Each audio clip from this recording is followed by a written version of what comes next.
ये कहानी एक ऐसी दुनिया में स्टार्ट होती है जहां प्लांट्स और एनिमल्स किसी अननोन रीजन की वजह से म्यूटेट हो चुके हैं और अब इंसान इन्हें फैंटम बीस्ट कह के बुलाते हैं। फिर हमें पता चलता है हमारे हीरो का नाम बेन सुआन है और उसकी उम्र 18 साल है, लेकिन उसकी बहन के दोनों पैर खराब हो जाने की वजह से उसे अपनी पढ़ाई बीच में ही छोड़नी पड़ी और अब वो एज अ फैंटम माइनर काम करता है, जो कि इस दुनिया की सबसे बेकार जॉब है क्योंकि बाकी सारी जॉब या तो मशीनें करती हैं या फिर बीस्ट टेमर। ये सारी बातें बताते बताते बेन सुआन बाकी वर्कर्स के पास पहुंच जाता है जहां उसे वांग नाम का वर्कर काफी अच्छी तरीके से ट्रीट करता है। यहाँ तक कि जब दूसरे वर्कर बेन सुआन को नीचा दिखाने की कोशिश करते हैं तब भी वांग बेन सुआन का साथ देता है। इससे पहले कि वो लोग कुछ और बातें करते वहां पे एक बीस्ट मास्टर आ जाता है। वो उन सभी वर्कर्स से पूछता है क्या तुम डंजन में चलने के लिए तैयार हो, लेकिन इससे पहले कि कोई और वर्कर जवाब दे वो बीस्ट मास्टर डंजन को ओपन कर देता है और उस बीस्ट मास्टर के साथ सारे वर्कर डंजन के अंदर चले जाते हैं। डंजन के अंदर आने के बाद बेन सुआन सोच रहा था कि वो ज्यादा काम करेगा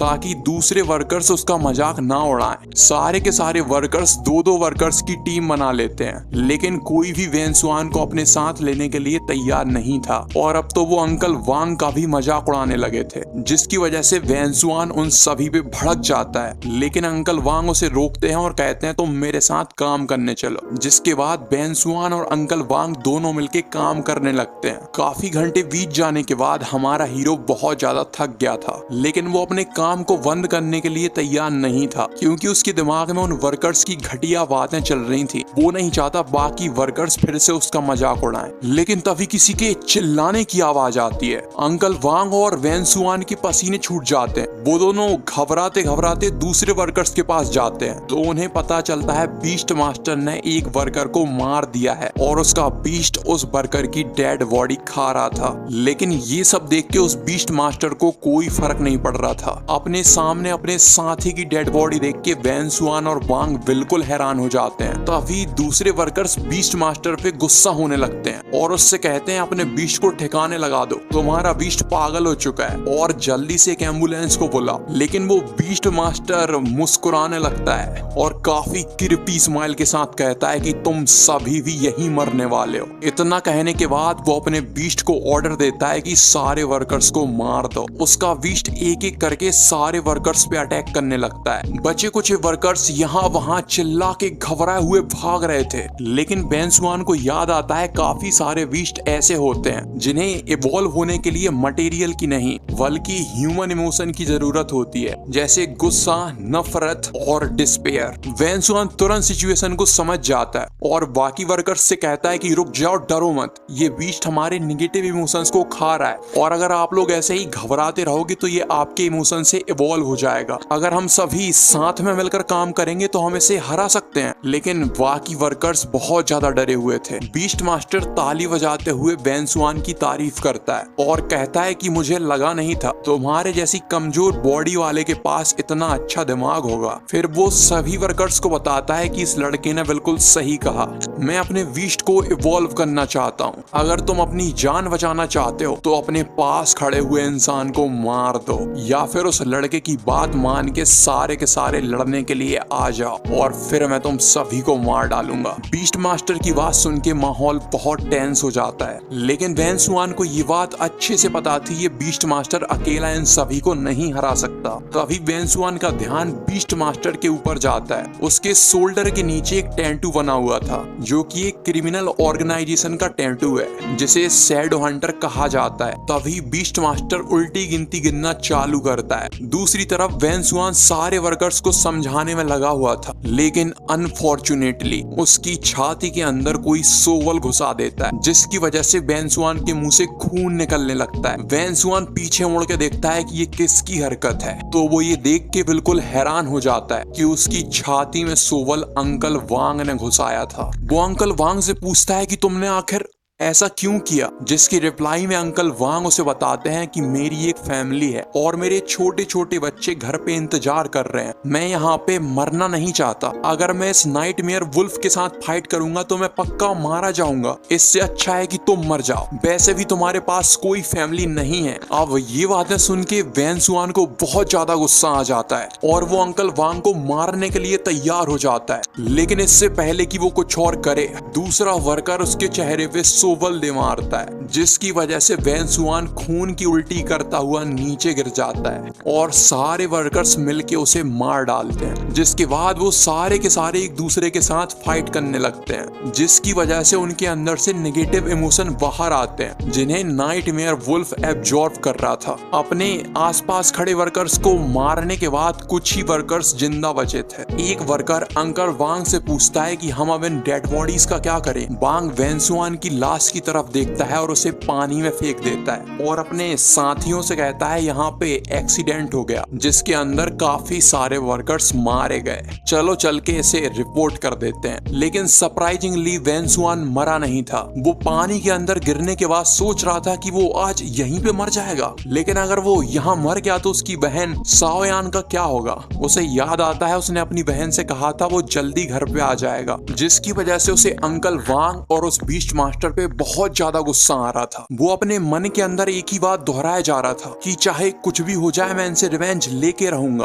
और उसके ये नेगेटिव इमोशन एक बीस्ट को जगा देते हैं। वो बीस्ट अपना हाथ आगे बढ़ाता है और वैन सुआन से कहता है कि मैं तुम्हें अपनी पावर देने वाला हूँ। इंसान, मेरी पावर का सही तरीके से इस्तेमाल करना और इस दुनिया को तबाह कर देना जो हमें अपना गुलाम बना के रखती है। इतना कहने के बाद बीस्ट अपनी पावर वैन सुआन को दे देता है। कुछ देर बाद वैन सुआन पानी से बाहर आ जाता है। जब वो अपने चारों तरफ देखता है तो वहाँ पे कोई भी वर्कर नहीं था, सिर्फ उसके साथियों की डेड बॉडी पड़ी हुई थी। वैन सुआन पानी से बाहर आने के बाद एक छोटे से बीस्ट को बाहर फेंक देता है और फिर नोटिस करता है कि उसके सारे के सारे बाउंड्स हील हो चुके हैं। फिर वो सोचता है कहीं इस स्ट्रॉबेरी कैट ने मेरे सारे बाउंड्स हील तो नहीं कर दिए। लेकिन फिर उसे याद आता है कि स्ट्रॉबेरी कैट के पास कोई भी हीलिंग एबिलिटी नहीं होती। इससे पहले कि वैन सुआन कुछ और समझ पाता, उसके सामने सिस्टम ओपन हो जाता है और वैन सुआन का पहला मिशन था कि उसे स्ट्रॉबेरी कैट के साथ कॉन्ट्रैक्ट साइन करना है। ये मैसेज देख के वैन सुआन हैरान हो जाता है क्योंकि अब उसे बीस्ट मास्टर बनने का मौका मिल जाएगा और वो सोचता है चाहे कुछ भी हो जाए वो एक बीस्ट मास्टर बन के रहेगा। फिर उसका ध्यान स्ट्रॉबेरी कैट पे जाता है और वो स्ट्रॉबेरी कैट के साथ कॉन्ट्रैक्ट करने की कोशिश करता है। लेकिन जैसे ही वो स्ट्रॉबेरी कैट को छूता है उसे होश आ जाता है और स्ट्रॉबेरी कैट वैन सुआन को अपने सामने देख के डर जाता है और तुरंत पीछे हट जाता है। पीछे हटने के बाद स्ट्रॉबेरी कैट मार्शल आर्ट की पोजीशन में खड़ा हो जाता है। वैन सुआन उसे समझाने की कोशिश करता है कि वो उसका दुश्मन नहीं है बल्कि उसने उसे लेक से बचाया है, लेकिन स्ट्रॉबेरी कैट बिना सुने वैन सुआन पे अटैक कर देता है और फिर काफी ज्यादा एटीट्यूड में खड़ा हो जाता है। अपने सामने एक बिल्ले को इतना ज्यादा एटीट्यूड में खड़ा देख के वैन सुआन को गुस्सा आ जाता है, लेकिन स्ट्रॉबेरी कैट फिर से मार्शल आर्ट का फॉर्म ले लेता है, यानी वो वैन सुआन से लड़ने के लिए बिल्कुल तैयार है। और ऐसे ही काफी ज्यादा टाइम बीत जाता है। फाइनली वैन सुआन डंजन से बाहर आता है। उसके हाथ में स्ट्रॉबेरी कैट था। वैन सुआन और स्ट्रॉबेरी कैट दोनों की ही हालत बहुत बुरी थी। तभी वैन सुआन को किसी के आने की आवाज आती है। उनकी आवाज सुनने के बाद वैन सुआन वहीं पीछे छुप जाता है। दो वर्कर्स इसलिए चेक करने के लिए आए थे क्योंकि उन्हें डंजन से आवाज आई थी, लेकिन उन्हें लगता है कि उन्होंने गलत सुन लिया। फिर वो दोनों वर्कर बात करने लगते हैं। एक वर्कर कहता है बांग ने बताया है अंदर जितने भी वर्कर थे सारे के सारे मारे जा चुके हैं, और ऐसे ही वो नॉर्मल बातें करके वहां से चले जाते हैं। दूसरी तरफ वैन सुआन को बहुत ज्यादा गुस्सा आ रहा था क्योंकि अगर बांग उसके अंदर सोवल नहीं घुसाता तो वहां पे इतने सारे लोग नहीं मारे जाते। वैन सुआन ये बात डिसाइड कर लेता है कि वो बांग को अपने हाथ से मारेगा। इसके बाद वैन सुआन अपनी बिल्डिंग के बाहर आ जाता है जहां बहुत ज्यादा भीड़ जमा थी।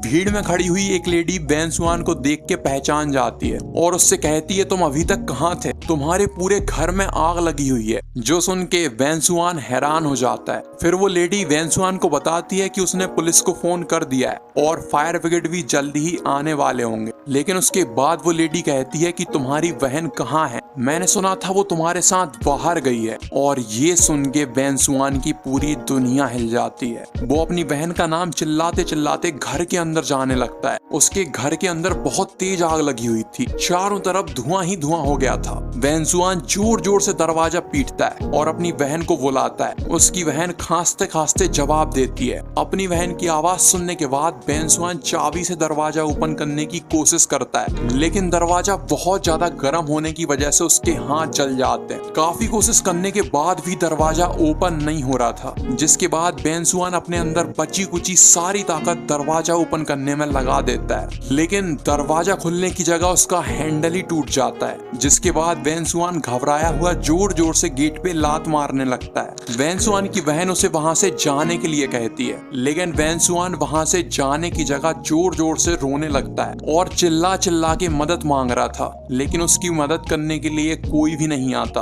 तभी बेंसुआन को आवाज आती है, स्ट्रॉबेरी कैट ने रेज एनर्जी को एब्जॉर्ब कर लिया है और अब वो जागने वाला है। काउंटडाउन खत्म हो जाता है और स्ट्रॉबेरी कैट को होश आ जाता है। होश आते ही स्ट्रॉबेरी कैट मार्शल आर्ट का फॉर्म ले लेता है और एक ही मुक्के में उस दरवाजे को तोड़ देता है। दरवाजे के सामने बेंसुआन की बहन बैठी हुई थी और उसकी स्किन जगह जगह पे जल चुकी थी। यहाँ से सीन शिफ्ट हो जाता है और हमें काफी सारे बीस्ट मास्टर दिखाए जाते हैं। उन्हीं बीस्ट मास्टर के बीच में बेंसुआन बैठा हुआ था और सोच रहा था मुझे जल्दी से जल्दी एक पावरफुल बीस्ट को ढूंढना होगा ताकि फ्यूचर में उसकी बहन पे कोई भी मुसीबत ना आ पाए। हमें 12 घंटे पहले का सीन दिखाया जाता है जब बेंसुआन ने सारी बातें अपनी बहन को बता दी थी। बेंसुआन की बहन कहती है क्यों ना हम पुलिस को सारी बातें बता दें। बेंसुआन अपनी बहन को बताता है पुलिस बांग को तो पकड़ लेगी, लेकिन वो हंटर अभी भी खुला घूम रहा है। अगर उसे पता चल गया तो वो हमें मारने के लिए दोबारा आ जाएगा। जिसके बाद बेंसुआन अपनी बहन से वादा करता है कि उसके होते हुए उस पे बिल्कुल भी खतरा नहीं आएगा। कहानी प्रेजेंट में आ जाती है। सारे बीस्ट मास्टर बेंसुआन का मजाक उड़ा रहे थे क्योंकि उसका पेट स्ट्रॉबेरी कैट है। लेकिन बेंसुआन जब बीस्ट मास्टर्स के बीस्ट का स्टेटस चेक करता है तो वो काफी हैरान हो जाता है क्योंकि उन सभी के स्टैट बहुत ज्यादा कम थे और उनके पास किसी भी तरीके का स्पेशल कैरेक्टरिस्टिक नहीं था। जब बेंसुआन स्ट्रॉबेरी कैट के एट्रीब्यूट चेक करता है तो उसके एट्रीब्यूट तो कॉमन थे, लेकिन उसके स्पेशल कैरेक्टरिस्टिक बहुत ज्यादा पावरफुल थे। यहाँ तक कि सिस्टम को भी नहीं पता था अगला एवोल्यूशन करने के बाद स्ट्रॉबेरी कैट क्या बन जाएगा। तभी एक बीस्ट मास्टर भागते भागते आता है और सभी को बताता है मैंने एक लेवल 2 का बीस्ट देखा। वो सारे हंटर उससे पूछते हैं कि हमें बताओ वो कैसा था। वो बीस्ट मास्टर उन सभी को बताता है मैंने उसे ठीक से तो नहीं देखा, लेकिन उसे देखने से लग रहा था वो एक लाइटनिंग कैट है। लाइटनिंग कैट का नाम सुनने के बाद सारे के सारे बीस्ट मास्टर उसे पकड़ने के लिए भाग जाते हैं। बेंसुआन इन लोगों के साथ नहीं जाता क्योंकि वो नहीं चाहता पिछली बार जो कांड हुआ था वो दोबारा हो जाए। इतना सोचने के बाद बेंसुआन स्ट्रॉबेरी कैट से कहता है कि चलो हमें बीस्ट पकड़ने जाना है, लेकिन स्ट्रॉबेरी कैट बेंसुआन पे गुस्सा करता है और उसे इग्नोर करके खाना खाने लगता है। ये देख के बेंसुआन को बहुत ज्यादा गुस्सा आता है, लेकिन अब वो कर भी क्या सकता है। बेंसुआन जबरदस्ती स्ट्रॉबेरी कैट को उठाता है और वहां से चला जाता है। चलते चलते अचानक बेंसुआन के चेहरे पे बैव आ जाता है, जिसकी वजह से बेंसुआन के तोते उड़ जाते हैं क्योंकि उसके सामने एक कैंडी स्पाइडर था। कैंडी स्पाइडर बेंसुआन पे अटैक कर देता है, लेकिन बेंसुआन जैसे तैसे उसका अटैक डॉच करता है। स्टेटस विंडो से बेंसुआन को पता चलता है कैंडी स्पाइडर बहुत ज्यादा गुस्से में है। ये बात बेंसुआन को काफी ज्यादा अजीब लगती है क्योंकि ज्यादातर बीस्ट गुस्से वाले नहीं होते। बेंसुआन को लगता है कि शायद उसने कोई गलती कर दी होगी जिसकी वजह से ये बीस्ट गुस्से में है। लेकिन जब वो भागते भागते स्ट्रॉबेरी कैट की तरफ देखता है तो उसके तोते उड़ जाते हैं। स्ट्रॉबेरी कैट खड़ा खड़ा कैंडी स्पाइडर को नीचा दिखा रहा था। ये देख के बेंसुआन को लगता है इसकी वजह से कैंडी स्पाइडर गुस्से में है। उतने में कैंडी स्पाइडर उन दोनों के काफी करीब आ जाता है। इससे पहले कि कैंडी स्पाइडर उन पे अटैक करे, स्ट्रॉबेरी कैट उल्टा उस पे अटैक कर देता है। बेंसुआन स्ट्रॉबेरी कैट को रोकने की कोशिश करता है क्योंकि स्ट्रॉबेरी कैट की लेवल सिर्फ 5 है और कैंडी स्पाइडर की लेवल 8 है। कैंडी स्पाइडर अपने वेब से स्ट्रॉबेरी कैट को पकड़ लेता है। ये सब देख के बेंसुआन को काफी ज्यादा गुस्सा आ रहा था क्योंकि स्ट्रॉबेरी कैट उसकी एक भी बात नहीं मान रही थी। इससे पहले कि कैंडी स्पाइडर उसका कचूमर बनाता, वेन्सुआन उसे लेके वहां से भागने लगता है। भागते भागते काफी देर हो जाती है, लेकिन कैंडी स्पाइडर उन दोनों का पीछा नहीं छोड़ रही थी। कैंडी स्पाइडर के अटैक से बचने के लिए वेन्सुआन जंप करता है, लेकिन अनफॉर्चुनेटली वो खाई के अंदर गिर जाता है। इससे पहले कि कैंडी स्पाइडर उस पे दोबारा अटैक करे, कोई और कैंडी स्पाइडर पे अटैक करता है और उसे जमा डालता है। ये काम एक और दूसरे बीस्ट मास्टर ने किया था। दूसरी तरफ वेन्सुआन नदी के बाजू में पड़ा हुआ था। धीरे धीरे उसकी आंखें खुलती हैं, लेकिन तभी उसे स्ट्रॉबेरी कैट के चिल्लाने की आवाज आती है। जब वो अपने नीचे देखता है तो वो स्ट्रॉबेरी कैट के ऊपर बैठा हुआ था। वेन्सुआन तुरंत स्ट्रॉबेरी कैट से माफी मांगता है और उसके साथ मिलकर नीचे वाला एरिया एक्सप्लोर करने लगता है। स्ट्रॉबेरी कैट एक न्यूवी सीप से फाइट करता है और उसे हरा देता है, लेकिन सरप्राइजिंगली ये सीप भी बहुत ज्यादा गुस्से में था, यहाँ तक कि वो बेहोश होने के बाद भी गुस्से में था। अब ये देख के वेन्सुआन समझ जाता है कि इस जंगल के अंदर कुछ तो गड़बड़ है, इसीलिए वो वहां से जल्दी निकलने के बारे में सोच लेता है। वेन्सुआन स्ट्रॉबेरी कैट से कहता है कि जल्दी मेरे साथ चलो, हम यहाँ से बाहर जा रहे हैं, लेकिन स्ट्रॉबेरी कैट उसकी बात पे ध्यान नहीं देता और उसे इग्नोर करके जंगल के अंदर जाने लगता है। वेन्सुआन स्ट्रॉबेरी कैट को समझाने की कोशिश करता है। वो बताता है ये एरिया काफी ज्यादा डेंजरस है, हमें यहाँ से चलना चाहिए, लेकिन स्ट्रॉबेरी कैट को घंटा फर्क नहीं पड़ता। स्ट्रॉबेरी कैट वेन्सुआन को लेके एक घर के सामने आ जाता है और वेन्सुआन को इशारा करके कहता है घर के अंदर चलो, लेकिन वेन्सुआन नोटिस करता है घर के अंदर से रेड कलर का स्मोक बाहर आ रहा है। उसे समझ में नहीं आता ये लाल कलर का स्मोक क्या है। तभी वेन्सुआन को किसी बीस्ट के चिल्लाने की आवाज आती है, जिससे वेन्सुआन हक्का वक्का रह जाता है, लेकिन स्ट्रॉबेरी कैट वेन्सुआन को अभी भी घर के अंदर जाने के लिए कह रहा था। स्ट्रॉबेरी कैट की बात मानने के बाद वेन्सुआन दरवाजा ओपन करता है, लेकिन अंदर से बहुत ज्यादा घटिया बदबू आ रही थी। लेकिन जब वेन्सुआन घर के अंदर जाता है तो उसे पता चलता है वहां पे काफी सारे बीस्ट कैद हैं और उन्हीं बीस्ट के अंदर एक आइस डॉग है जिसकी हालत बहुत ज्यादा खराब है।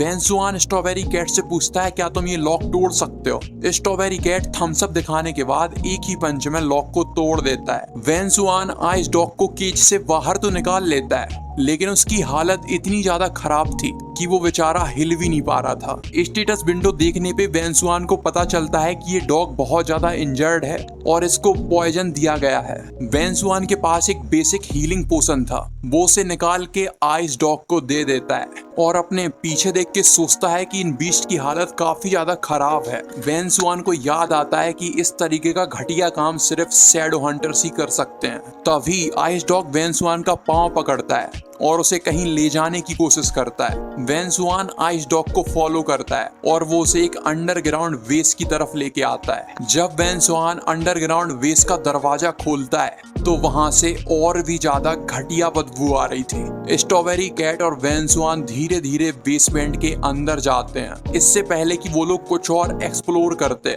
एक काफी खूंखार बीस्ट उन पे अटैक कर देता है। वेन्सुआन उस बीस्ट के अटैक को डॉज कर लेता है, लेकिन ये देख के उसके पसीने छूट जाते हैं कि उसके सामने एक ब्लड थ्रस्ट हाउंड खड़ा है और ये एक सेकंड लेवल का बीस्ट है। अब लेवल्स के बीच में कंफ्यूज मत होना, सिस्टम के लेवल्स अलग हैं और इंसानों ने बीस्ट को लेवल अलग अलग दे रखे हैं। वेन्सुआन ब्लडी हाउंड की स्टेटस विंडो चेक करता है। ये बीस्ट भी बहुत ज्यादा इंजर्ड था और इसे भी पॉइजन दिया गया था, लेकिन फिर वेन्सुआन का ध्यान जाता है ये बीस्ट तो बंधा हुआ है। तभी आइस डॉग चिल्लाते चिल्लाते बीस्ट की तरफ आगे बढ़ जाता है, लेकिन सरप्राइजिंगली वो बीस्ट आइस डॉग पे अटैक नहीं करता। वेन्सुआन को समझ में नहीं आ रहा था कि इसने अटैक क्यों नहीं किया, जिसके बाद आइस डॉग वेन्सुआन से कुछ कहने की कोशिश करता है, लेकिन वेन्सुआन को समझ में नहीं आ रहा था कि ये क्या कह रहा है। वेन्सुआन स्ट्रॉबेरी कैट से पूछता है क्या ये मुझे बुला रहा है। स्ट्रॉबेरी कैट की रिप्लाई से वेन्सुआन समझ जाता है। फिर वेन्सुआन आइस डॉग से कहता है कि तुम्हें वादा करना होगा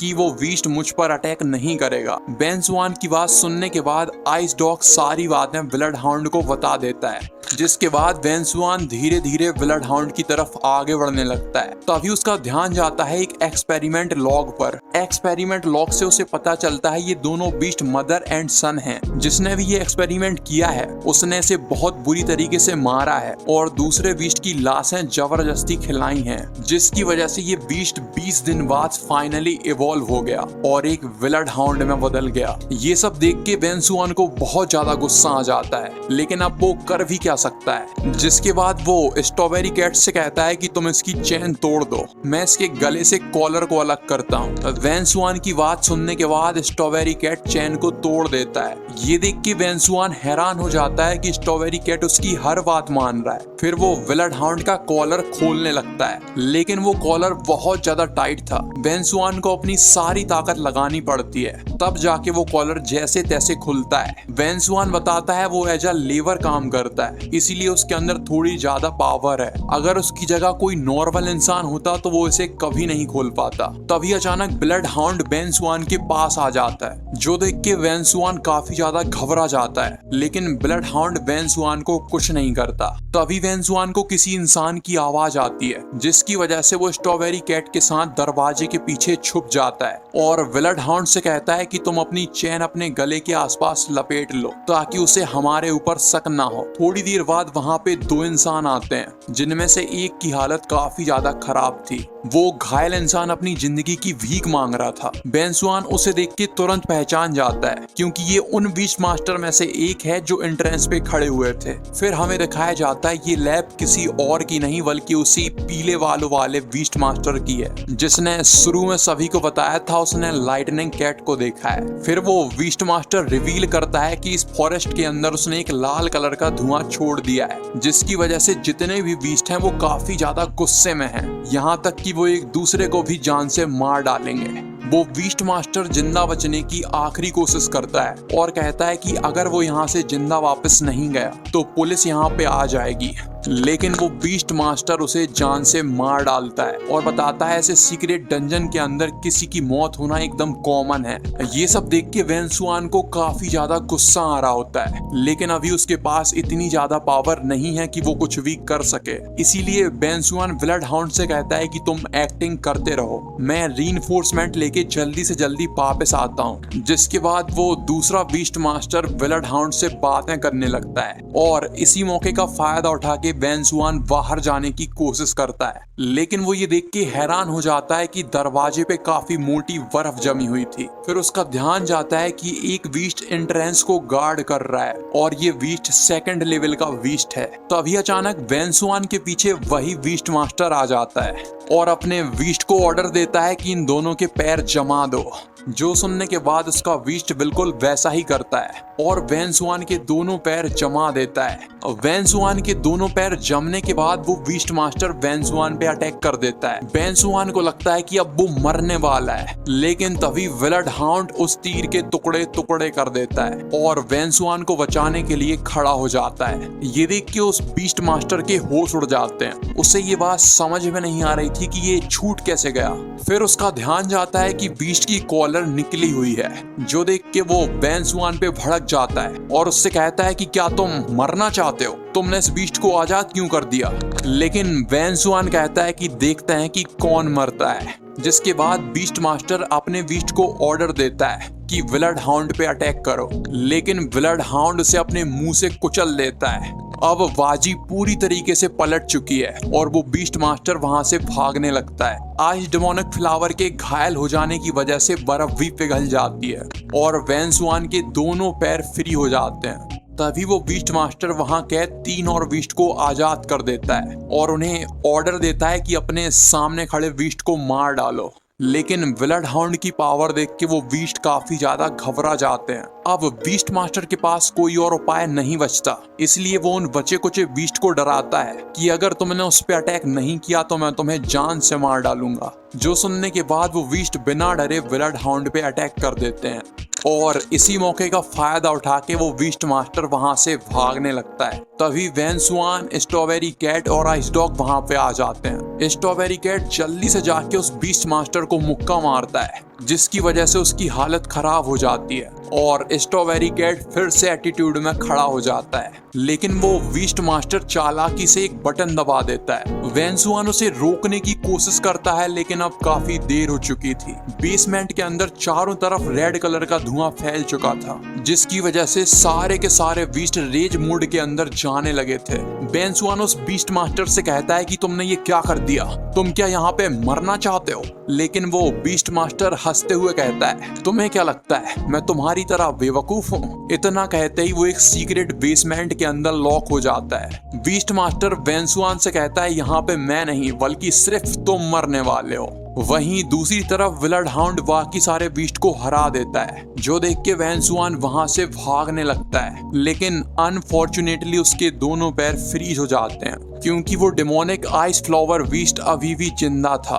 तभी ब्लड हाउंड बेन सुआन पे अटैक कर देता है। एक बार फिर से बेन सुआन जिंदगी और मौत के बीच में फंसा हुआ है, लेकिन ब्लड हाउंड अपने बेटे को देख के रुक जाता है और बेन सुआन के पैरों के पास जमी हुई बर्फ को तोड़ देता है। बेन सुआन भी ये देख के काफी ज्यादा हैरान हो जाता है क्योंकि यहाँ पे बहुत ज्यादा रेड स्मोक है, फिर भी इसने अपने बच्चे को रिकॉग्नाइज कर लिया। तभी स्ट्रॉबेरी कैट बेन सुआन की गोदी से जंप करता है और एक मार्शल आर्ट का इस्तेमाल करता है जिसका नाम है absolute void God of war, जिसकी वजह से काफी पावरफुल बीम रिलीज होती है और वो सीक्रेट बेसमेंट को तबाह कर देती है जिसके अंदर वो बीस्ट मास्टर कैद था। ये देख के उस बीस्ट मास्टर के होश उड़ जाते हैं और वो काफी ज्यादा डर जाता है। बेन सुआन उसके सामने आके कहता है, अब तुम्हारे मरने की बारी है। बीस्ट मास्टर इतना ज्यादा डर चुका था कि अब वो बेन सुआन को पुलिस की धमकी देने लगता है और उससे कहता है कि वो अपने सारे बीस्ट बेन सुआन को दे देगा, बस वो उसे यहाँ से जिंदा जाने दे। लेकिन बेन सुआन उससे कहता है, जिन इंसानों ने तुमसे भीख मांगी थी क्या तुमने उन्हें जान से नहीं मारा था? और रही बात पुलिस के आने की, तो ऐसे सीक्रेट डंजन के अंदर पुलिस वाले नहीं आते, यहाँ एक्सीडेंट होना बिल्कुल कॉमन है। इतना कहने के बाद बेन सुआन ब्लड हाउंड को ऑर्डर देता है, जिसके बाद ब्लड हाउंड उस बीस्ट मास्टर को मार देता है। ये सब कांड हो जाने के बाद बेन सुआन स्ट्रॉबेरी कैट के साथ वहां से जाने लगता है, लेकिन ब्लड हाउंड बेन सुआन को रोक लेता है और अपने पपी यानी आइस डॉग को बेन सुआन की तरफ कर देता है। जब बेन सुआन ब्लड हाउंड का स्टेटस चेक करता है तो उसे पता चलता है ये जल्दी ही मरने वाला है, जो देखते हुए बेन सुआन आइस डॉग को ले लेता है और वहां से चुपचाप चला जाता है। बेन सुआन के वहां से जाते ही ब्लड हाउंड मर जाता है। अगले दिन बेन सुआन फाइनली डंजन से बाहर आ जाता है और सोचता है कि उसके पास अब 2 बीस्ट हैं जिनके साथ वो कॉन्ट्रैक्ट साइन कर सकता है। बेन सुआन बताता है उसने सब ट्राई कर लिया, लेकिन ये स्ट्रॉबेरी कैट उसका बीस्ट बनने के लिए तैयार नहीं है। फिर वो विंडो में एवोल्यूशन मटेरियल को चेक करता है। आइस डॉग को इवॉल्व होने के लिए 3 आइस क्रिस्टल चाहिए थे, 10 फ्रॉस्ट हर्ब चाहिए थी और 1 एवोल्यूशन क्रिस्टल चाहिए था। लेकिन वहीं स्ट्रॉबेरी कैट के तो अलग ही नशे चालू थे, उसे सारे क्रिस्टल 99 चाहिए थे, लेकिन एवोल्यूशन क्रिस्टल 1 ही चाहिए था। बेन सुआन को समझ में नहीं आता कि ये स्ट्रॉबेरी कैट किस खेत की मूली है, भला इसे इवॉल्व करने में इतने क्रिस्टल क्यों लग रहे हैं। तभी बेन सुआन 2 बीस्ट टेमर्स को बात करते हुए सुनता है। वो दोनों बात कर रहे थे कि कैसे माइंस के अंदर आजकल बहुत ज्यादा एक्सीडेंट हो रहे हैं, जो सुन के बेन सुआन एकदम हैरान हो जाता है और वो उन दोनों से पूछता है, क्या तुम मुझे इस मैटर के बारे में डिटेल में बताओगे।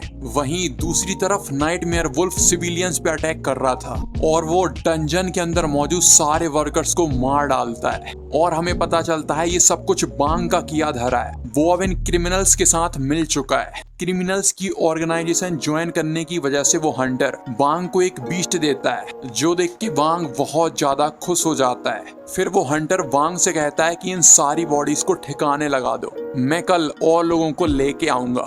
हमें अगले दिन का सीन दिखाया जाता है। बांग ने फिर से काफी सारे वर्कर्स को इकट्ठा कर लिया था। तभी बांग का ध्यान एक वर्कर पे जाता है जिसने हुडी पहनी हुई थी और ये हुडी वाला बंदा कोई और नहीं बल्कि अपना हीरो बेन सुआन है। तभी वहाँ एक और लड़की आ जाती है और वो बेन सुआन से कहती है कि तुम हमारे लीडर के साथ इतनी बदतमीजी से कैसे बात कर सकते हो। बेन सुआन उससे पूछता है कि आखिर तुम हो कौन। वो लड़की बताती है, मेरा नाम चैन ली है और मैं आज तुम सभी के साथ माइन के अंदर जाने वाली हूँ। बेन सुआन मन ही मन सोचता है कि ये लड़की पागल है, लेकिन उसे समझ में नहीं आ रहा था कि इसके जैसी छोटी बच्ची यहाँ पे कर क्या रही है। जिसके बाद सारे के सारे वर्कर्स डंजन के अंदर जाने के लिए तैयार हो जाते हैं। बेंसुआन और चैनली के दिमाग में एक ही बात चल रही थी कि अगर केव के अंदर कोई भी इंसिडेंट हुआ तो वो वांग को छोड़ेंगे नहीं। वांग की बात मानने के बाद सारे के सारे वर्कर्स डंजन के अंदर चले जाते हैं। बेंसुआन मन ही मन प्रे करता है कि वांग एक बुरा इंसान ना निकले, वरना उसे काफी सख्त कदम उठाने पड़ेंगे। डंजन के अंदर आने के बाद सारे के सारे वर्कर्स टीम बना लेते हैं, लेकिन चैनली के साथ कोई भी टीम नहीं बना रहा था। जो देख के बेंसुआन उससे पूछता है, अगर तुम्हारे पास कोई और टीम बनाने के लिए नहीं है तो कैसा रहेगा तुम मेरे साथ टीम बना लो। लेकिन चैनली काफी एटीट्यूड वाली लड़की थी, इसीलिए वो बेंसुआन के साथ टीम बनाने से मना कर देती है, जिसके बाद बेंसुआन वहां से जाने लगता है। लेकिन फिर चैनली बेंसुआन का ऑफर मान लेती है और उसके साथ टीम अप कर लेती है। बेंसुआन चैनली से कहता है कि वांग के पास मत जाना, तुम उससे जितना दूर रहोगी तुम्हारे लिए उतना अच्छा होगा। जिसके बाद वो सारे के सारे वर्कर्स माइन में काम करने लगते हैं। चैनली की हालत काफी ज्यादा खराब हो जाती है और उसे ये बात समझ में आ जाती है कि माइन वर्कर का काम कोई ऐसा वैसा काम नहीं है। तभी किसी के चिल्लाने की आवाज आती है, जिसके बाद वो दोनों भाग के दूसरे वर्कर्स के पास जाते हैं और ये देख के शॉक हो जाते हैं, उनके सामने बहुत बड़ा क्रिस्टल था। सारे के सारे वर्कर्स खुश हो जाते हैं क्योंकि अब वो रिच होने वाले हैं। डंजन के अंदर आने की टिकट लेने वाला वर्कर कहता है, जब हम इसका शेयर करेंगे तो सबसे ज्यादा शेयर मैं लूंगा। लेकिन वांग के दिमाग में कुछ और ही चल रहा था। वो सोचता है अगर वो इन सभी को ठिकाने लगा देगा तो ये पूरा क्रिस्टल उसका हो जाएगा। जिसके बाद वो वर्कर्स वांग के साथ क्रिस्टल को बांटने की बात करते हैं, लेकिन वांग अपने पास से खंजर निकालता है और उस वर्कर को मार डालता है। ये देख के बाकी वर्कर्स बहुत ज्यादा घबरा जाते हैं। वांग बाकी सारे वर्कर्स से कहता है कि ये क्रिस्टल मेरा है, अगर किसी ने भी उंगली करने की कोशिश की तो मैं उसे मार डालूंगा। अब ये सब देख के बेंसुआन को काफी ज्यादा गुस्सा आ चुका था। अब वो ये डिसाइड कर लेता है कि वो वांग को नहीं छोड़ेगा। तभी चैनली एक बंदूक निकाल लेती है और वांग से कहती है कि चुपचाप सरेंडर कर दो। बाकी वर्कर्स ये देख के खुश हो जाते हैं कि उनके बीच में एक पुलिस वाला है। वांग अपना खंजर चुपचाप नीचे फेंक देता है। चैनली वर्कर्स से कहती है जल्दी से एम्बुलेंस को फोन लगाओ। वांग चैनली से कहता है कि तुमने मुझे सच में हैरान कर दिया, मुझे लगा नहीं था कि तुम एक कॉप निकलोगी। चैनली वांग को बताती है कि तुमने बहुत सारे क्राइम किए हैं, तुम्हें क्या लगता है तुम्हारे क्राइम बाहर नहीं आएंगे। लेकिन बेंसुआन को ये बात समझ में नहीं आ रही थी, वांग ने इतने जल्दी हार कैसे मान ली। तभी वांग मुस्कुराने लगता है, जो देखने के बाद बेंसुआन चैनली को वहां से हटने के लिए कहता है। चैनली जैसे तैसे अटैक को डॉज करती है, लेकिन उसके गाल पे एक छोटा सा कट लग जाता है, जिसकी वजह से उसकी बॉडी मूव नहीं कर पा रही थी। और अचानक उसके सामने एक बीस्ट खड़ा हो जाता है। इस बीस्ट का नाम है वेनमस स्टिंग सेंटीपीड और इसके एट्रीब्यूट बहुत ज्यादा बेकार हैं। वांग चैनली से कहता है कि तुमने मुझे कुछ ज्यादा ही हल्के में ले लिया। फिर वो चैनली के हाथ से बंदूक ले लेता है। चैनली बाकी सारे वर्कर्स से कहती है कि यहाँ से भाग जाओ, लेकिन वांग सारे वर्कर्स को वार्निंग देता है, अगर उनमें से कोई भी हिला तो वो उन्हें ऑन द स्पॉट शूट कर देगा। जिसकी वजह से सारे के सारे वर्कर काफी ज्यादा डर गए थे। फिर वांग बाकी वर्कर्स से कहता है तुम्हें इस पुलिस को मारना होगा, अगर तुमने इस पुलिस को मार दिया तो मैं तुम्हारी जिंदगी छोड़ दूंगा। चैनली वर्कर्स से कहती है कि इसकी बात मत सुनो, गन के अंदर सिर्फ 3 ही गोलियां हैं, ये चाहे तब भी तुम सभी को नहीं मार सकता, यहाँ से भाग जाओ। लेकिन वांग उन सभी से कहता है जो भी भागने की सबसे पहले कोशिश करेगा मैं उसे ही गोली मारूंगा। फिर वो चैनली से कहता है आज ये सभी बिल्कुल वही करेंगे जो एक वक्त पे मैंने किया था। लेकिन तभी उसके मुंह पे एक काफी जोरदार पंच आके लगता है, जिसकी वजह से वांग लुढ़कता हुआ नीचे गिर जाता है और फाइनली हमारा हीरो अपने आप को रिवील कर देता है। वांग वेंसुआन से कहता है तो तुम जिंदा हो। वेंसुआन उससे पूछता है क्या तुम्हें ये बात पहले से पता थी। वांग बताता है मैंने तुम्हें मारने के बाद तुम्हारे घर में आग लगा दी थी, लेकिन उसके बाद मैंने आग वाले इंसिडेंट के बारे में कहीं कोई न्यूज नहीं सुनी, इसीलिए मैं समझ गया था कि तुम जिंदा हो। मैंने तुम्हें माइन के अंदर 3 बार स्टैप किया था, बाकी सारे वर्कर्स ने भी तुम्हें काफी मारा था, लेकिन तुम अपने आप को देखो, तुम अभी भी जिंदा हो।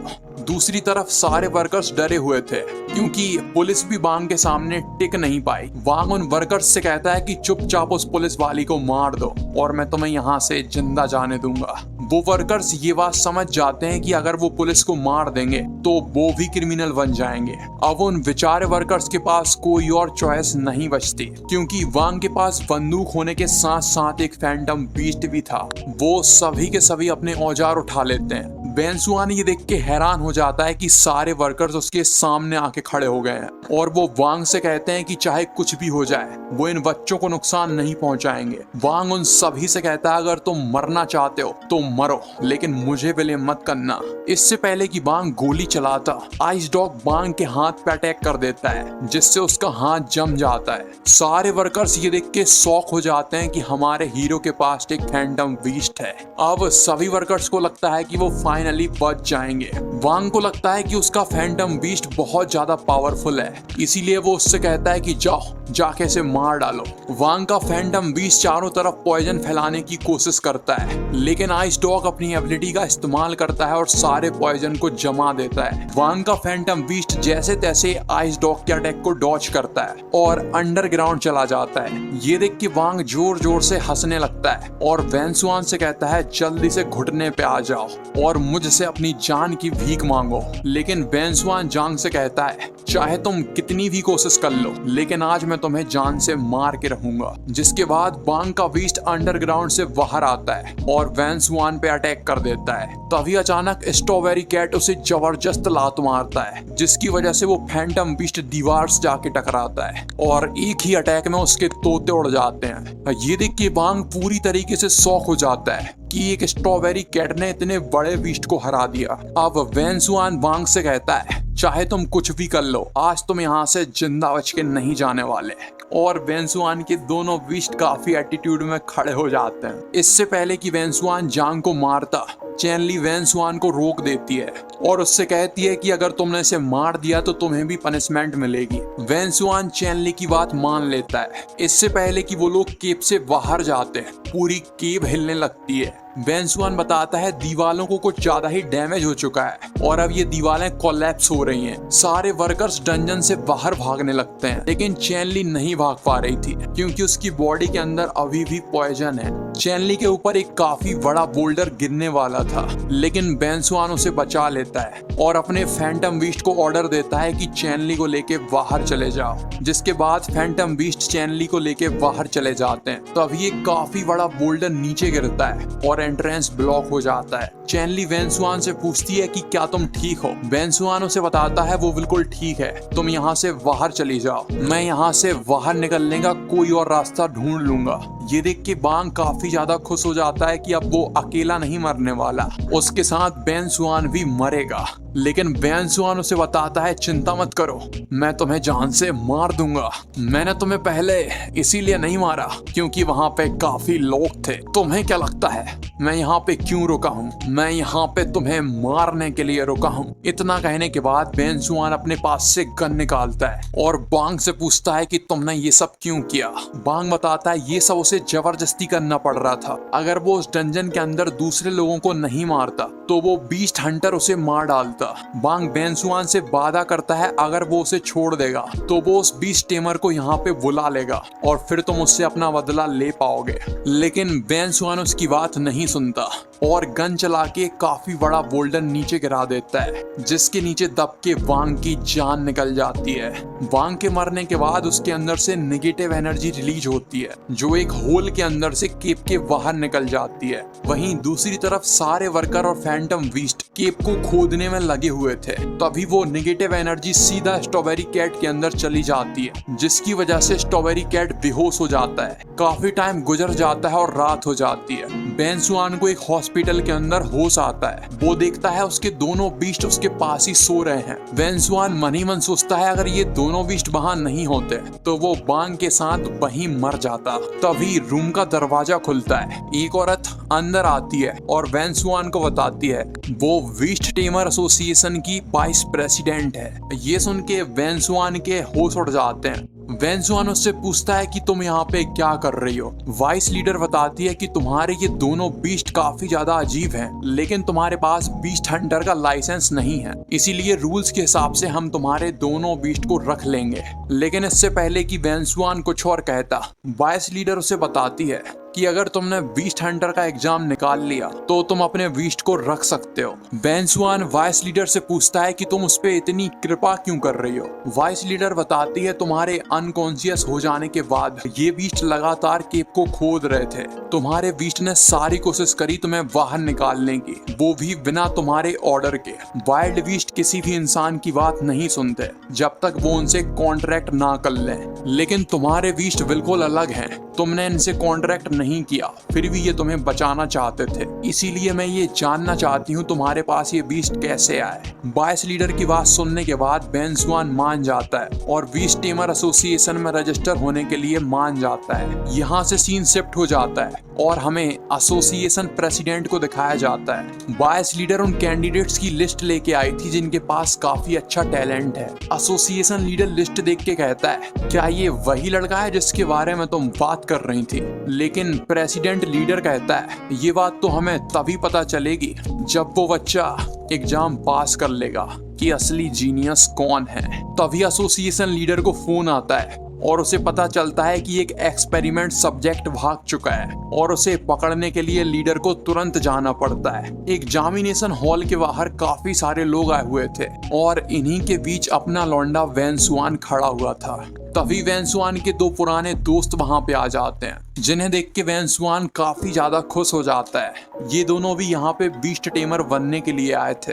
अनाउंसमेंट हो जाने के बाद सारे बच्चे अपनी जगह पे आके बैठ जाते हैं। एग्जामिनर उन सभी को बताती है, मैं तुम्हारे सामने कुछ फैंटम बीस्ट को लाऊंगी, तुम्हें उन्हें देख के अपनी सारी नॉलेज कॉपी के अंदर लिखनी है। दूसरे टेस्ट के अंदर तुम्हें अपने बीस्ट के साथ कॉन्ट्रैक्ट साइन करना पड़ेगा। जो लोग अपने बीस्ट के साथ कॉन्ट्रैक्ट साइन कर लेंगे वो पास हो जाएंगे। और तीसरे एग्जाम के अंदर तुम्हें दूसरे फैंटम बीस्ट के साथ फाइट करनी होगी। अगर तुम्हारा बीस्ट लगातार 3 बार जीत गया तो तुम ये टेस्ट पास हो जाओगे और तुम्हें जूनियर बीस्ट टेमर का टाइटल मिल जाएगा।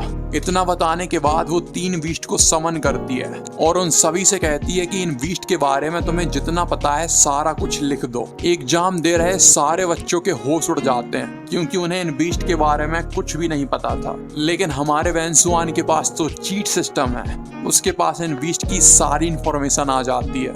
जब वो अपने दोस्तों की तरफ देखता है तो उनके तोते उड़े हुए थे, इसलिए वो उनसे कहता है चुपचाप मेरा टीप लो, जो सुन के वो दोनों काफी खुश हो जाते हैं। एंड 2 घंटे बाद सभी का टाइम ओवर हो जाता है। जितने लोग पास हुए थे एग्जामिनर उन सभी का नाम लेती है, जिसमें हमारे हीरो के दोस्त भी पास हो चुके थे, लेकिन उन सभी के बीच में वेंसुआन का नाम नहीं आया था। वेंसुआन को लगता है कि कहीं सिस्टम ने उसे गलत इन्फॉर्मेशन तो नहीं दे दी। फिर वो उन दोनों से पूछता है, तुमने एग्जैक्टली मेरी कॉपी की थी? वो दोनों बताते हैं उन्होंने कुछ चीजें अपने मन से भी लिख दी हैं ताकि उनकी कॉपी थोड़ी सी अलग लगे। तभी एग्जामिनर बताती है 2 लोगों ने फुल मार्क अचीव किए हैं, जिनमें से एक था वेंसुआन और दूसरी थी एक लड़की कालसा। जिसके बाद वेंसुआन के दोनों फ्रेंड उसकी काफी ज्यादा तारीफ करते हैं। तभी वेंसुआन के पास कालसा आती है और वेंसुआन से कहती है, मुझे 100 मार्क इसलिए मिले क्योंकि 100 से ज्यादा मिल नहीं सकते थे, लेकिन तुम्हें 100 मार्क इसीलिए मिले क्योंकि बस तुम्हें इतना ही आता है। जो सुन के वेंसुआन के दोस्त को काफी गुस्सा आ जाता है, लेकिन कालसा उससे कहती है चुपचाप यहाँ से दफा हो जाओ वरना मैं रिपोर्ट कर दूंगी कि तुमने चीट की है। वेंसुआन का ध्यान कालसा के बीस्ट पे जाता है जिसकी लेवल 55 थी और उसके एट्रीब्यूट भी काफी ज्यादा पावरफुल थे, लेकिन वो एक एबनॉर्मल स्टेटस में था। उसका माइंड करप्ट हो चुका था, इसीलिए वो कालसा को बताता है कि तुम्हारा बीस्ट बीमार है, इससे पहले कि तुम दूसरा टेस्ट दो अपने बीस्ट की जांच करा लो। लेकिन कालसा वेंसुआन की बात को इग्नोर कर देती है और उसे बताती है कि वो बीस्ट उसके साथ बचपन से है, वो उसे अच्छी तरह से जानती है। इतना कहने के बाद कालसा वहां से चली जाती है। सेकंड एग्जाम चालू हो जाता है और सभी अपने बीस्ट के साथ कॉन्ट्रैक्ट करने लगते हैं। वेंसुआन के दोस्त आपस में बात करते हैं, वो बताते हैं ये टेस्ट तो हम वैसे ही पास हो जाएंगे क्योंकि ये काफी हाई लेवल की फॉर्मेशन है। इसकी मदद से हम अपने बीस्ट से आसानी से कॉन्ट्रैक्ट कर लेंगे। लेकिन वेंसुआन को डर था ये फॉर्मेशन स्ट्रॉबेरी कैट पे काम नहीं करने वाला। अगली बारी वेंसुआन की आती है। वेंसुआन स्ट्रॉबेरी कैट के साथ आगे आता है। वेंसुआन के कहने के बाद फॉर्मेशन एक्टिवेट हो जाती है, जिसे देख के स्ट्रॉबेरी कैट को गुस्सा आ जाता है और वो एक ही पंच में उस फॉर्मेशन को बर्बाद कर देता है। ये देख के वेंसुआन के दोस्तों के होश उड़ जाते हैं। बाकी सारे बीस्ट टेमर वेंसुआन का मजाक उड़ाने लगते हैं, ये कह के कि एक स्ट्रॉबेरी कैट भी उसके साथ कॉन्ट्रैक्ट नहीं करना चाहती। इंस्ट्रक्टर वेंसुआन से पूछती है, क्या तुम बीस्ट स्विच करना चाहते हो? अगर तुम बीस्ट नहीं बदलना चाहते तो हम कंटिन्यू करते हैं। वेंसुआन सिस्टम के मिशन की वजह से बीस्ट को नहीं बदलता, इसलिए वो बार बार ट्राई करता है, लेकिन स्ट्रॉबेरी कैट हर बार फॉर्मेशन को डिस्ट्रॉय कर देता है और फ्रस्ट्रेट होकर वेंसुआन के चेहरे पे नोच लेता है। सारे के सारे बीस्ट टेमर ये देख के हंसने लगते हैं और हमारा बेचारा वेंसुआन डिप्रेस हो जाता है। तभी कालसा आ जाती है और हमारे हीरो का मजाक उड़ाने लगती है। वेंसुआन का मजाक उड़ाने के बाद वो अपना बीस्ट टेम करने के लिए फॉर्मेशन ऑन करती है। ऑल्दो शुरू में ऐसा लग रहा था कि सब कुछ ठीक चल रहा है, लेकिन अचानक ही वो बीस्ट काफी ज्यादा भड़क जाता है। ये देख के कालसा हैरान हो जाती है और वो बीस्ट इंस्ट्रक्टर पे अटैक कर देता है, लेकिन वेंसुआन जैसे तैसे इंस्ट्रक्टर को बचा लेता है। सारे के सारे बीस्ट टेमर्स वहां से भागने लगते हैं। कालसा भागने की जगह अपने बीस्ट की तरफ जाने लगती है। वेंसुआन उसे रोकने की कोशिश करता है, लेकिन कालसा उसकी एक नहीं सुनती और सीधा अपने बीस्ट की तरफ आगे बढ़ जाती है। उसे लगता है कि उसका बीस्ट शांत हो गया, लेकिन वो कालसा पे जबरदस्त अटैक करता है, जिसकी वजह से वो काफी दूर जाके गिरती है। अब वो बीस्ट कालसा पे दोबारा अटैक करने वाला था। कालसा को याद आता है कि उसके भाई की बहुत ज्यादा तारीफ होती है, क्योंकि उसके पास काफी कमाल का बीस्ट है और इसीलिए उसने भी काफी ज्यादा ट्रेन किया है। वो सारा दिन अपने बीस्ट के साथ ट्रेनिंग करती थी और उसे बिल्कुल भी रेस्ट करने का मौका नहीं देती थी, और अब उसे लगता है कि ये सब उसके किए का नतीजा है। इससे पहले कि वो बीस्ट कालसा को मारता, स्ट्रॉबेरी कैट उसे मुक्का मार देता है, जिससे वो बीस्ट पीछे हट जाता है। कालसा ये देख के हैरान हो जाती है कि वेंसुआन उसे बचा रहा है। तभी वो बीस्ट एनर्जी बीम से अटैक करता है, लेकिन स्ट्रॉबेरी कैट उस अटैक को आसानी से डॉज कर लेता है। ये देख के कालसा हैरान हो जाती है कि बिना कॉन्ट्रैक्ट के स्ट्रॉबेरी कैट उसकी बात मान रहा है। स्ट्रॉबेरी बीस्ट और वो बीस्ट फाइट कर रहे होते हैं। तभी वहां बॉडीगार्ड आ जाते हैं। इंस्ट्रक्टर वेंसुआन से कहती है कि अब तुम पीछे हट जाओ। बॉडीगार्ड आ चुके हैं, वो सारा मामला संभाल लेंगे। बॉडीगार्ड कहते हैं कि बच्चे पीछे हट जाओ, हम अभी इस बीस्ट को ठिकाने लगा देते हैं। लेकिन कालसा उन सभी से कहती है कि उसके बीस्ट को मत मारो। बॉडीगार्ड कालसा को बताता है तुम्हारा बीस्ट करप्ट हो चुका है और अब उसे ठीक करने का कोई और तरीका नहीं है। लेकिन वेंसुआन उन दोनों से कहता है अगर तुम उसे बचा नहीं सकते तो यहाँ से दफा हो जाओ। अभी वो फैंटम बीस्ट काफी ज्यादा दर्द में है और तुम उसे मारना चाहते हो। वेंसुआन कालसा से कहता है कि चाहे कुछ भी हो जाए वो उसके बीस्ट को बचा लेगा। वेंसुआन इस मौके का फायदा उठाता है और स्ट्रॉबेरी कैट से कहता है अगर तुम इस बीस्ट को बचाना चाहते हो तो मेरे साथ कॉन्ट्रैक्ट साइन कर लो। मैं भी बिल्कुल तुम्हारी तरह बाकी बीस्ट को बचाना चाहता हूँ। जो सुन के स्ट्रॉबेरी कैट हक्का वक्का हो जाता है और फाइनली वेंसुआन के साथ कॉन्ट्रैक्ट साइन कर लेता है। कॉन्ट्रैक्ट साइन करने के बाद स्ट्रॉबेरी कैट के अंदर काफी पावर आ जाती है। ये देख के बॉडीगार्ड शॉक हो जाते हैं कि एक फाइट के बीच में इसने कॉन्ट्रैक्ट साइन कर लिया। वहीं दूसरी तरफ स्ट्रॉबेरी कैट मार्शल आर्ट का फॉर्म ले लेता है और उस सांप को एक जोरदार मुक्का मारता है, जिससे वो काफी दूर जाके गिरता है। और इसी के साथ सारे चैप्टर खत्म हो जाते हैं।